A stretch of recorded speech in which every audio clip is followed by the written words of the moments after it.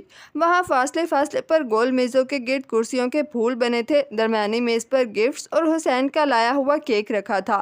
12 ممالک کے exchange students آ چکے تھے۔ وہ کوئی سرپرائز پارٹی نہ تھی۔ سو حسین بڑی میز کے پیچھے کھڑا ہنستا ہوا ٹالی کا گفٹ لینے کی کوشش کر رہا تھا، جسے ٹالی بار بار پیچھے کر رہی تھی۔ سرپرائز! حیا نے پکارا تو سب نے ادھر دیکھا۔ معتصم اور ڈی جے کے پیچھے وہ چوکھٹ پر کھڑی تھی۔ دونوں ہاتھوں میں اٹھائی ٹرے میں وہ فیری ٹیل ہاؤس رکھا تھا، اور حیا کو پتا تھا وہ ہنسل اور گرینڈل کے جنجر بریڈ ہاؤس سے زیادہ خوبصورت تھا۔ واو! بے اختیار بہت سے لبوں سے ستائش نکلی۔ حیا، تم نے میرے لیے اتنا کیا؟ حسین بے حد متاثر ہوا تھا۔ اس نے مسکراتے ہوئے شانے اچکائے۔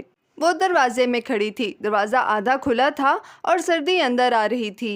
آؤ حیا، اسے میز پہ لے آؤ۔ معتصم بڑی میز پر گفٹس، کیک اور دوسری ڈشز کے درمیان جگہ ہٹا کر جگہ بنانے لگا۔ سردی کی لہر دروازے سے اندر گھس رہی تھی۔ اس نے بائیں ہاتھ میں ٹرے پکڑے دایاں ہاتھ بڑھا کر دروازہ دھکیلنا چاہا۔ وہ بدقسمتی کا لمحہ تھا۔ دروازے کی ناب کو اس نے چھوا ہی تھا کہ دروازہ زور سے پورا کھلا اور کوئی تیزی سے اندر داخل ہوا۔ کھلتے دروازے نے اس کا بڑا ہاتھ پیچھے دھکیلا اور وہ توازن برقرار نہ رکھ سکی۔ بے اختیار ایک قدم پیچھے ہٹی اور تب ہی اس کے بائیں ہاتھ میں پکڑی ٹرے ٹیڑھی ہوئی۔ اوہ نو! بہت سی دل سوز چیخیں بلند ہوئیں اور ان میں سب سے دل خراش اس کی اپنی چیخ تھی۔ الٹی ہوئی ٹرے اس کے ہاتھ میں رہ گئی۔ ہلکی سی ٹھاک کے واز کے ساتھ جنجر بریڈ ہاؤس زمین پر جا گرا۔ ہر دیوار ٹکڑوں میں بٹ گئی۔ بنٹیز اور جیلیز ادھر ادھر بکھر گئیں۔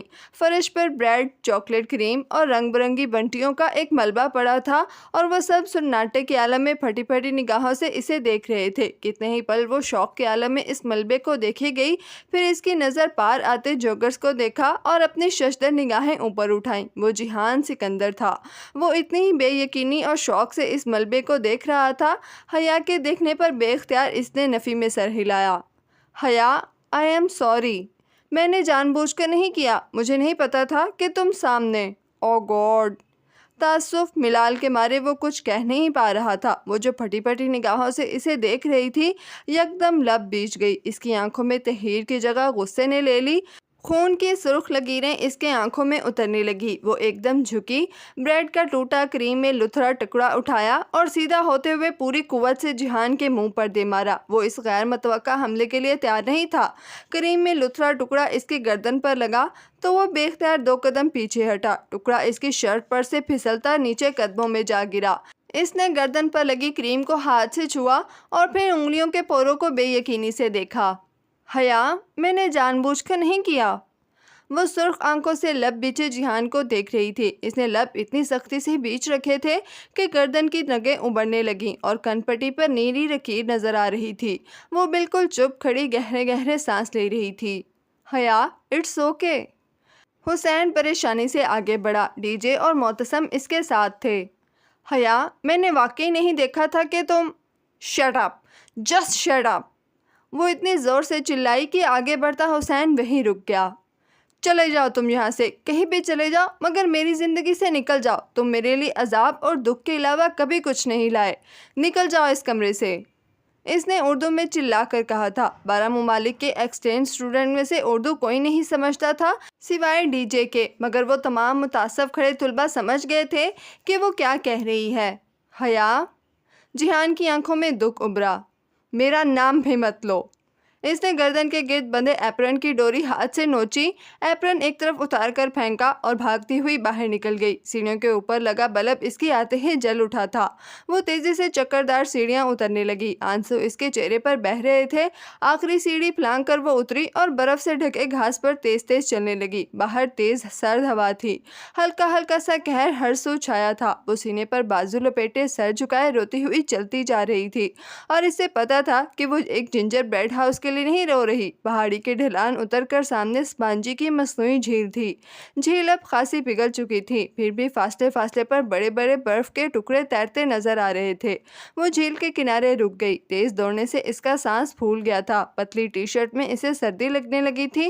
ڈھیلا جوڑا کھل کر کمر پر گر گیا تھا۔ وہ تھکی ماندی سی گھاس پر بیٹھ گئی اور سلیپر سے پاؤں نکال کر ٹھنڈے پانی میں ڈال دیے۔ وہ خود اذیتی کے انتہا تھی۔ گھٹنوں کے گرد بازو لپیٹ کر سر نیچے جھکا کر وہ ایک دم سے بہت پھوٹ پھوٹ کر رونے لگی۔ مصنوعی جھیل کا پانی رات کے اندھیرے میں چاند کی روشنی سے چمک رہا تھا، گویا چاندنی کا ایک بڑا سا ورقہ سیاہ پانی پر تیر رہا ہو۔ دور جنگل سے پرندوں کی آوازیں وقفے وقفے سے سنائی دیتی تھیں۔ کئی لمحے ریت کی طرح پھسل کر جھیل کی چاندی میں گم ہو گئے تو اس نے قدموں کی چاپ سنی۔ کوئی اس کے ساتھ آ کھڑا ہوا تھا۔ اس نے بھیگا چہرہ اٹھا کر دیکھا۔ وہ جینز کی جیبوں میں ہاتھ ڈالے لب کاٹتا سنجیدہ سا اس کے ساتھ کھڑا تھا۔ سوری حیا، میں تو معذرت کرنے آیا تھا کہ اس روز کام کی پریشانی میں تم سے مس بیہیو کر گیا، مگر… وہ چپ چاپ بے آواز روتی اسے دیکھے گئی۔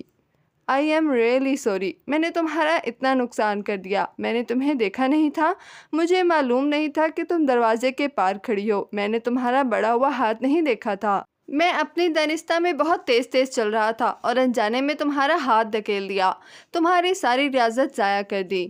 شاید وہ صرف جنجر بریڈ ہاؤس کی بات کر رہا تھا یا شاید ان کے تعلق کی۔ وہ ابھی کچھ بھی صحیح یا غلط سمجھنا نہیں چاہتی تھی۔ مگر میں مداوع کر دوں گا۔ مداوع؟ اس کے بہتے آنسو پل بھر کو تمہیں… ہاں، میں تمہیں بالکل ایسا ہی جنجر بریڈ ہاؤس بنا کر لا دوں گا۔ اور اس کا دل چاہا وہ پھوٹ پھوٹ کر پھر سے رو پڑے۔ مائی فٹ جہان سکندر۔ وہ ایک جھٹکے سے اٹھی اور گیلے پیر پانی سے نکال کر سلیپرز میں ڈالے۔ میری زندگی میں جنجر بریڈ ہاؤس سے بھی بڑے مسئلے ہیں۔ وہ تیزی سے پلٹی تو ڈھیلے جوڑے کا آخری بل بھی کھل گیا اور سارے بل آبشار کی طرح کمر پر سیدھے گرتے گئے۔ وہ تیز تیز قدم اٹھاتی اوپر ڈھلان چڑھنے لگی۔ جہان لب کاٹتا اسے دور جاتا دیکھتا رہا۔ وہ تکیے سے ٹیک لگائے پاؤں لمبے کیے کمبل میں لیٹی تھی۔ وہ دونوں ہاتھوں سے موبائل تھامے گیم کھیل رہی تھی۔ ساتھ والے بنک پر ٹالی منہ پہ تکیہ رکھے سو رہی تھی۔ چیری اسٹڈی روم میں تھی۔ ختیجہ نیچے اپنے بنک کی کرسی پر بیٹھے میز پر رکھے لیپ ٹاپ کی کنجیوں پر ہاتھ چلا رہی تھی۔ حسین کا birthday gingerbread house ٹوٹنے سے خراب نہیں ہوا، اس کا برتھ ڈے تمہارے اوور ری ایکشن سے خراب ہوا۔ تم نے اپنے کزن کے ساتھ اچھا نہیں کیا۔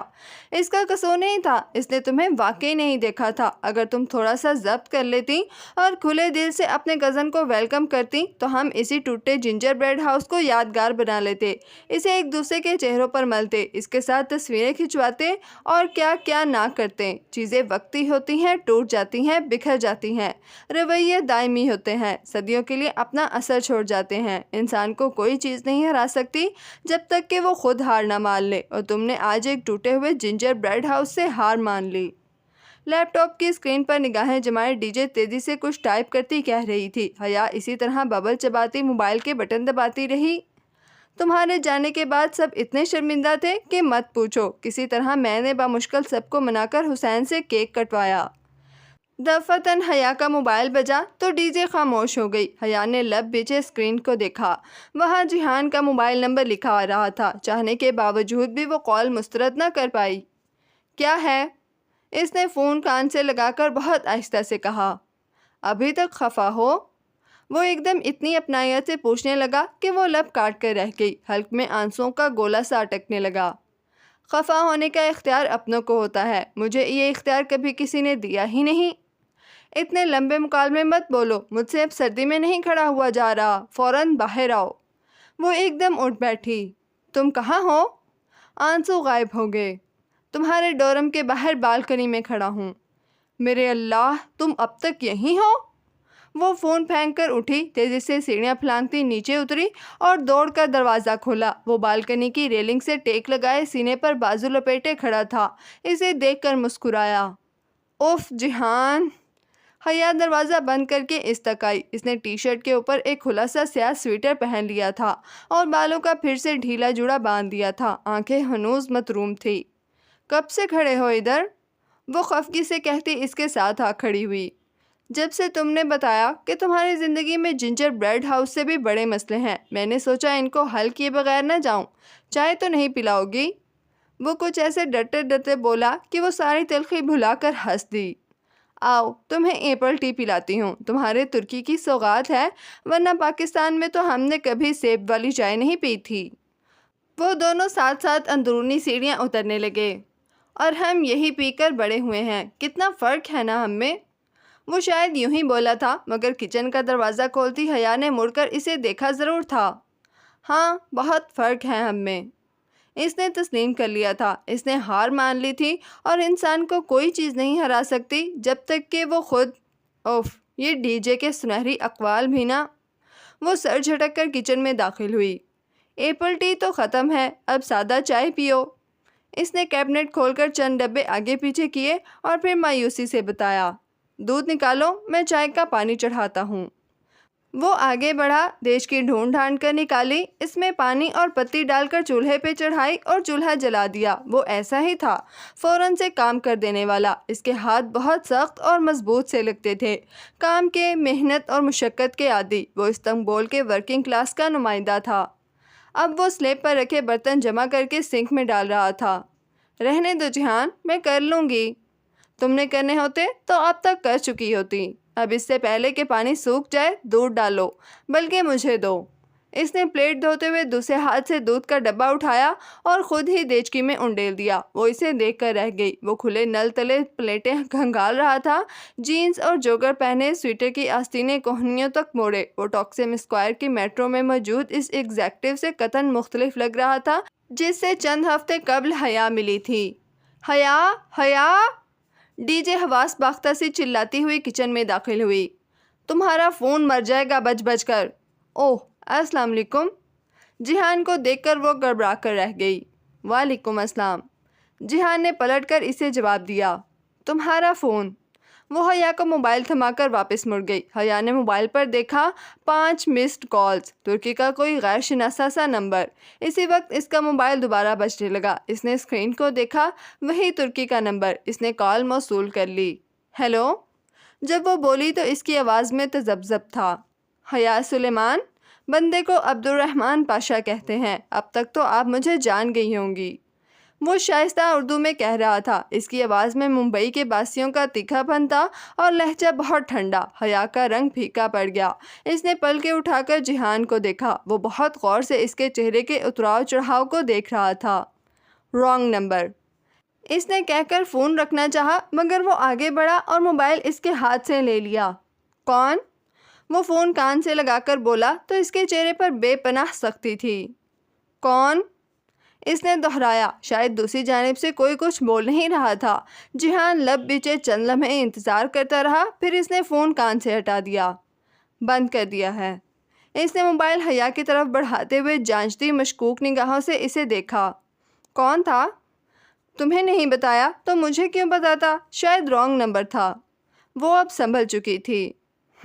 تمہیں کوئی تنگ تو نہیں کر رہا؟ پھر جیسے وہ چونکا۔ وہ پھول؟ پتہ نہیں کون ہے۔ اس نے شانے اچکا دیے۔ جانے دو۔ ہراسمنٹ ایک جرم ہے، ہم اس کے لیے پولیس کے پاس جا سکتے ہیں۔ وہ کچھ سوچ کر بولا، کسی مسئلے کا حل جہان سکندر کے پاس نہ ہو، یہ ممکن تھا بھلا؟ جانے دو، میں زیادہ اہمیت نہیں دیتی، خود ہی تھک ہار کر رک جائے گا۔ گو کہ وہ مطمئن نہیں ہوا تھا، مگر سر ہلا کر پلٹ گیا اور نل پھر سے کھول دیا۔ حیا نے موبائل کو سائلنٹ پر لگا کر جیب میں ڈال دیا۔ وہ اس نازک رشتے میں مزید بدگمانی کی متحمل نہ تھی۔ چولہا کیوں بند کر دیا؟ ابھی پکنے دیتی، میں زیادہ کڑی ہوئی چائے پینے کا عادی ہوں۔ اسی پل چولہا بند ہوا تھا تو وہ چونکا۔ میں نے بند نہیں کیا، یہ آٹومیٹک ہیں، ہر 15 منٹ بعد 10 منٹ کے لیے بند ہو جاتے ہیں، سو 10 منٹ بعد خود ہی جل اٹھے گا۔ یہ اچھا کام ہے۔ اسے جیسے کوفت ہوئی، پھر آخری برتن کھنگالتے ہوئے وہ بار بار چولہے کو سوچتی نظروں سے دیکھتا رہا۔ جب برتن ختم ہو گئے تو ہاتھ دھو کر چولہے کی طرف آیا۔ برتن دھل گئے ہمارے، اب تمہاری زندگی کے اگلے مسئلے کو حل کرتے ہیں۔ اس کے بعد کون سا مسئلہ ہے وہ بھی بتاؤ۔ وہ چولہے کو پھر سے جلانے کی کوشش کرنے لگا۔ میری زندگی کے مسئلے ٹوٹے کیبنٹ یا ٹھنڈے چولہے کی طرح نہیں ہیں جو تم حل کر لو گے۔ اچھی بھلی زندگی ہے تمہاری، کیا مسئلہ ہے تمہیں سوائے اس بیکار چولہے کے؟ کوئی تو حل ہوگا اس کا بھی۔ وہ نچلا لب دبائے جھک کر سوئچ سے چھیڑ چھاڑ کر رہا تھا۔ اس کا کوئی حل نہیں ہے۔ یہ ناممکن ہے کہ کسی مسئلے کا کوئی حل نہ ہو۔ ٹھہرو، میں کچھ کرتا ہوں۔ وہ پنجوں کے پل زمین پر بیٹھا اور جھک کر نیچے سے چولہے کا جائزہ لینے لگا۔ جیحان، رہنے دو، میری کار سے میرا ٹول باکس لے آؤ، ڈیش بورڈ میں پڑا ہوگا، تب تک میں اسے دیکھتا ہوں۔ وہ جینس کی جیب سے چابیوں کا گچھا نکال کر اس کی طرف بڑھائے، گردن نیچے جھکائے چولہے کے ارد گرد جیسے کچھ تلاش رہا تھا۔ وہ جیحان ہی کیا جو کچھ کرنے کی ٹھان لے تو پھر کسی کی سنے۔ اسے میٹرو میں اپنے جوتے کے تسمے کھولتا جیحان یاد آیا تھا۔ اس نے مسکراہٹ دبا کر ہاتھ بڑھا کر چابی پکڑی اور دروازے کی طرف بڑھ گئی۔ جیحان کی چھوٹی سفید کار ہاسٹل کی سیڑھیوں کے آخری زینے کے سامنے ہی کھڑی تھی۔ اس میں سے ٹول باکس نکالتے ہوئے حیا نے بے اختیار سوچا تھا کہ وہ اتنا امیر نہیں ہے جتنا وہ سمجھتی تھی، یا پھر شاید یورپ میں رہنے والے رشتہ داروں کے بارے میں عمومی تصور یہی ہوتا ہے کہ وہ خاصے دولت مند ہوں گے، جبکہ جیحان اور سبین پھوپھو اس کے برعکس محنت کش ورکنگ کلاس کے افراد تھے۔ وہ واپس آئی تو وہ چھری سے ہی شروع ہو چکا تھا اور پائپ، ساکٹ اور پتہ نہیں کیا کیا کھولے بیٹھا تھا۔ چند منٹ وہ خاموشی سے سلیب کے ساتھ ٹیک لگائے کھڑی اسے کام کرتے دیکھتی رہی۔ وہ دائیں گھٹنے اور بائیں پنجے کے بل زمین پر بیٹھا پائپ کے دہانے پر پیچ کس سے کچھ کھول رہا تھا۔ ٹول باکس اس کے پاؤں کے ساتھ فرش پر کھلا پڑا تھا۔ چند صبر آزما پل بیتے اور پھر وہ فاتحانہ انداز میں ہاتھ جاڑتے ہوئے اٹھا۔ یہ چوتھا چولہا جو کونے میں ہے، یہ فکس کر دیا ہے، اب یہ خود سے نہیں بجھے گا۔ اس نے کہنے کے ساتھ ہی عملی مظاہرے کے طور پر چوتھے چولہے کو جلا دیا اور پھر چائے کی کیتلی اسی پر رکھ دی۔ یہ جو تم نے حرکت کی ہے نا جیحان سکندر، یہ غیر قانونی ہے۔ اگر کسی کو پتہ چل گیا تو؟ اسپانجی میں اسموکنگ بھی غیر قانونی ہے، مگر اسٹوڈنٹ کرتے ہیں نا۔ ڈرافنگ بھی غیر قانونی ہے، اسٹوڈنٹ وہ بھی کرتے ہیں۔ اور کمروں میں چھوٹے چولہے اور مائکرو ویو رکھنا بھی غیر قانونی ہے، وہ بھی رکھتے ہیں نا۔ سو تم بھی اپنی مرضی کرو۔ وہ کاؤنٹر سے ٹیک لگائے کھڑا بڑی لاپرواہی سے بولا تو وہ ہنس دی۔ اسے اپنا سروے فارم یاد آ گیا تھا۔ تم اسپانجی سے پڑھے ہو جو اتنی معلومات ہیں؟ اسپانجی سے پڑھا ہوتا تو ایک چھوٹا سا ریسٹورنٹ نہ چلا رہا ہوتا۔ ہم تو عام سی سرکاری یونیورسٹیز میں پڑھنے والے مڈل کلاس لوگ ہیں مادام۔ وہ جب بھی اپنی کم آمدنی یا کام کا ذکر کرتا، اس نے بظاہر مسکراتے لہجے کے پیچھے ایک تلخ اداسی سی ہوتی، ایک احساس کمتری، یا پھر شاید یہ اس کا وہم تھا۔ خیر، حیا گہری سانس لے کر چولہے کی طرف آئی اور چائے کی کیتلی اٹھائی۔ ٹرے میں پیالیاں اس نے پہلے سیٹ کر رکھی تھیں، اب وہ چھلنی رکھ کر چائے انڈیلنے لگی۔ اس ویکنڈ پر ہم ڈنر کریں ساتھ؟ اس نے ایک جھٹکے سے سر اٹھایا۔ ذرا سی چائے چھلنی کے دہانے سے پھسل کر پیالی پکڑے اس کے ہاتھ پر گری، مگر وہ بے حد حیرت اور بے یقینی سے جیحان کو دیکھے گئی۔ اچھا نہیں کرتے، غلطی سے کہہ دیا۔ وہ جیسے شرمندہ ہو گیا۔ نہیں، میرا مطلب ہے ٹھیک ہے، شیور، مگر کہاں؟ وہ جلدی سے بولی، مبادا وہ کچھ غلط نہ سمجھ لے۔ پھر اپنی جلد بازی پر بھی خفت ہوئی۔ استقلال جدیسی میں کہیں بھی تمہیں بس ٹاکسم پر اتارتی ہے نا؟ حیا نے اس کی پیالی اٹھا کر اسے دی تو اس نے سر کی ذرا سی اس بات کے ساتھ تھام لیا۔ ہاں۔ وہ اپنی پیالی لے کر اس کے بالمقابل سلیب سے ٹیک لگائے کھڑی ہو گئی اور چائے میں چمچ ہلانے لگی۔ پھر میں تمہیں ٹاکسم سے پک کر لوں گا، ہفتے کی رات 8 بجے، ٹھیک۔ وہ گھونٹ بھرتے ہوئے مسکرا دی۔ جب وہ اسے واپس باہر تک چھوڑنے آئی تو دونوں کو اپنے نیچے پا کر بالکنی میں بتی خود سے جل اٹھی۔ وہ سیڑھیوں کی طرف بڑھ ہی رہا تھا کہ وہ ہولے سے کہہ اٹھی، آئی ایم سوری، میں آج اوور ری ایکٹ کر گئی۔ جیحان نے پلٹ کر اسے دیکھا۔ کچن کے سارے برتن دھلوا کر، چولہا ٹھیک کروا کر اور چائے کے 2 کپ بنوا کر تم نے بالآخر مان ہی لیا، بہت شکریہ، اب میں سکون سے سو سکوں گا۔ وہ گویا بہت تشکر اور احسان مندی سے بولا تھا۔ وہ خفت سے ہنس دی۔ کہا نا سوری مجھے بھی کرنی چاہیے، مگر وہ میں ڈنر پر کر دوں گا، ادھار رہا، ہفتے کی شام 8 بجے شارپ، مجھے یاد رہے گا۔ وہ سیڑھیاں اترنے لگا اور حیا سینے پر بازو لپیٹے کھڑی اسے جاتے دیکھتی رہی، جب تک اس کی کار نگاہوں سے اوجھل ہو گئی تو وہ کمرے کی طرف مڑ گئی۔ بالکنی کی بتی بجھ گئی، سارے میں تاریکی چھا گئی۔ ڈی جے وہیں کرسی پر بیٹھی لیپ ٹاپ پر کچھ ٹائپ کر رہی تھی۔ وہ زیر لب کوئی دھن گنگناتے ہوئے کمرے میں داخل ہوئی اور اپنے بنک کے زینے چڑھنے لگی۔ تمہارا کزن بڑا ہینڈسم ہے، ڈی جے نے مصروف انداز میں تبصرہ کیا۔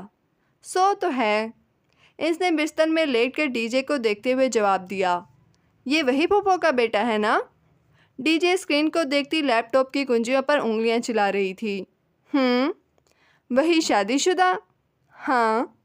اس کے لبوں پر ایک دبی دبی مسکراہٹ در آئی۔ اچھا؟